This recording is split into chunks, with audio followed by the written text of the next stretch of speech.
जय सिया राम दोस्तों। इस वीडियो में हम बात करने वाले मोस्ट अवेटेड आईपीओ जो कंपनी आईपीओ लेके आ रही है उसका नाम है एनटीपीसी ग्रीन एनर्जी लिमिटेड। तो इस आईपीओ का भी प्राइस बैंड नहीं आया है, लेकिन इसका टोटल इशू साइज आ चुका है। तो ये कंपनी लगभग 10,000 करोड़ रुपए का टोटल इशू साइज लेके आ रही है और इसमें सारा का सारा जो कंपनी पैसा रेज कर रही है वो फ्रेश इशू के जरिए कर रही है। तो यह कंपनी के लिए एक पॉजिटिव पॉइंट है कि कंपनी जो पैसा रेज कर रही है वो सारा कंपनी के ऊपर लगाया जाएगा। इस आईपीओ में शेयर होल्डिंग कोटा भी रहने वाला है, तो आप इस आईपीओ को रिटेल कैटेगरी के अलावा शेयर होल्डिंग कोटा में भी अप्लाई कर सकते हैं।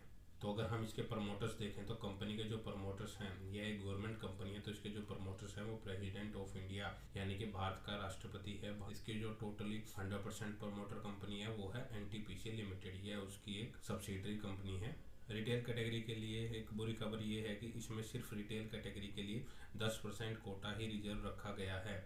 यानी कि अगर हम बात करें तो सिर्फ 1,000 करोड़ रुपए के जो शेयर हैं उसी में हम रिटेल कैटेगरी में बिडिंग कर सकते हैं। तो अगर हम कंपनी के बिजनेस की बात करें तो कंपनी की जो स्थापना है वो 2022 में हुई थी और company Holi own subsidiary company है किसकी, एनटीपीसी लिमिटेड की। जैसे कंपनी के नाम से ही क्लियर है, NTPC green energy. Company green energy यानी कि रिन्यूएबल एनर्जी सेक्टर में काम करती है और कंपनी वहां से रिन्यूएबल एनर्जी सोर्सेज के थ्रू अपनी पावर जनरेशन का काम करती है। Company wind and solar renewable sources से अपनी पावर जनरेशन का काम करती है, फिर उसको डिस्ट्रीब्यूट करती है और उसके बाद अपना रिवेन्यू जनरेट करती है। अगर हम अगस्त 2024 के अकॉर्डिंग देखें तो कंपनी की जो फिलहाल ऑपरेशनल कैपेसिटी है वो 3071 मेगावाट की है, वो सोलर प्रोजेक्ट से है, और 100 मेगावाट की जो कैपेसिटी है वो विंड प्रोजेक्ट से है, जो कि company all over India 6 states में अभी चल रहे हैं। उसके अलावा अगर हम जून 2024 के अकॉर्डिंग देखें, कंपनी के पोर्टफोलियो में लगभग 14,696 मेगावाट के प्रोजेक्ट अभी फिलहाल चल रहे हैं, जिसमें कंपनी 2925 मेगावाट के जो प्रोजेक्ट है उन पे अभी काम कर रही है और 1171 मेगावाट के जो प्रोजेक्ट है वो कॉन्ट्रैक्टेड एंड अवार्डेड प्रोजेक्ट है, मतलब कंपनी ने बिडिंग की थी उनके लिए और उसके बाद ही वो कंपनी को वो प्रोजेक्ट्स मिले हैं। अलावा हम कंपनी कुछ कम्पिटिटिव स्ट्रेंथ की बात करें तो कंपनी की जो प्रमोटर कंपनी है वो एनटीपीसी लिमिटेड है, जो कि काफ़ी लंबे समय पावर जनरेशन का काम कर रही है। और दूसरा ये है कि यह एक पीएसयू कंपनी है, तो इसको गवर्नमेंट का सपोर्ट भी मिलने वाला है। कंपनी को फंडिंग की कोई इशू नहीं होने वाला, ताकि वो कंपनी आने वाले टाइम में अपने फ्यूचर ग्रोथ के लिए जो भी उसको फंडिंग की रिक्वायरमेंट पड़ती है वो कंपनी इजीली मैनेज कर सकती है। दूसरा ये है कि कंपनी के जो अभी फिलहाल पोर्टफोलियो में लगभग 14,696 मेगावाट के सोलर एंड विंड के प्रोजेक्ट हैं ऑलरेडी चल रहे हैं, तो कंपनी की ऑर्डर बुक भी काफ़ी स्ट्रॉन्ग नज़र आ रही है। कंपनी जो रिन्यूएबल एनर्जी ये प्रोजेक्ट पे काम करती है उसके लिए कंपनी के पास काफ़ी एक्सपीरियंस टीम है, जिसका बेनिफिट कंपनी को काफ़ी होता है। और 30 जून 2024 के अकॉर्डिंग देखें तो कंपनी में 234 एम्प्लॉय फिलहाल काम कर रहे हैं और 45 मैन पावर ऐसी है जो कॉन्ट्रैक्टेड लेबर है, यानी कि कॉन्ट्रैक्ट बेस पे कंपनी उनको हायर करती है और उनके थ्रू अपना काम करवाती है। इसके बाद अगर हम कंपनी के फाइनेंशियल्स की बात करें तो उसमें अगर हम कंपनी का रिवेन्यू देखें, 2023 में कंपनी का सिर्फ 170 करोड़ रुपए का रिवेन्यू था, जो 2024 में बढ़ के 2,037 करोड़ रुपए हो चुका है। तो एक साल में ही कंपनी के रिवेन्यू में काफ़ी जंप नज़र देखने को आ रहा है।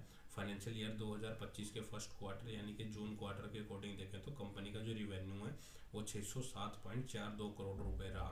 अगर इसको हम एवरेज लेके चलते हैं कि आने वाले 3 क्वार्टर में भी कंपनी सेम रिवेन्यू जनरेट कर सकती है, जो कि कंपनी के पास इतनी काफ़ी अच्छी ऑर्डर बुक चल रही है, वो इजीली कर सकती है। तो इसने 2024 में रिवेन्यू जनरेट किया था उसको भी क्रॉस कर जाएगी।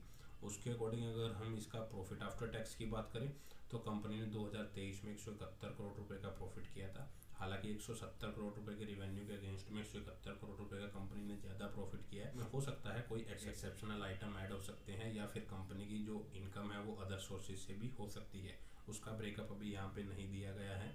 2024 में कंपनी ने 344 करोड़ रुपए का प्रॉफिट किया। 25 फाइनेंशियल ईयर के फर्स्ट क्वार्टर में कंपनी ने लगभग 138 करोड़ रुपए का प्रॉफिट किया है। तो ये अपने पिछले साल का जो 344 का प्रॉफिट है अगर ऐसा ही चलता रहा तो उसको इजीली क्रॉस कर जाएगी इस फाइनेंशियल ईयर 2025 में। तो कंपनी के पास 651 करोड़ रुपए के रिजर्व हैं और कंपनी के ऊपर 15,276 करोड़ रुपए का कर्जा है, तो काफ़ी कर्जा भी कंपनी के ऊपर देखने को मिल रहा है। कंपनी के लिए लोन एक चिंता का विषय नहीं है। कंपनी का जो रिवेन्यू है काफ़ी तेज़ी से बढ़ रहा है और प्रॉफिट भी बढ़ रहा है, तो आने वाले टाइम में कंपनी अपने लोन को इजीली मैनेज कर सकती है। वहीं अगर हम ये देखें कंपनी किस ऑब्जेक्ट से इस आईपीओ को लेके आ रही है, अपनी जो आईपीओ लेके आ रही है इससे जो पैसा रेज होगा कंपनी इसके ऊपर जो लोन चल रहा है उसको चुकाने के लिए ही इस पैसे का यूज करेगी। तो यह भी एक पॉजिटिव पॉइंट है। इसके ऊपर जो इतना कर्जा चल रहा है उस फंडिंग का यूज कंपनी कर्जे को उतारने के लिए ही कर रही है।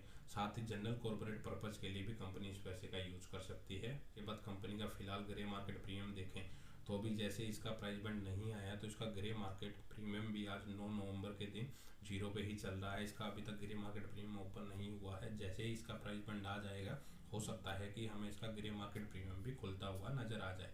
अगर हम ओवरऑल बात करें कि इस आईपीओ में अप्लाई करें या ना करें तो कंपनी काफ़ी अच्छी है। जो पेरेंट कंपनी है उसका भी ट्रैक रिकॉर्ड काफ़ी अच्छा है। उसने भी पिछले 3-4 सालों में काफ़ी अच्छे रिटर्न बना के दिए हैं।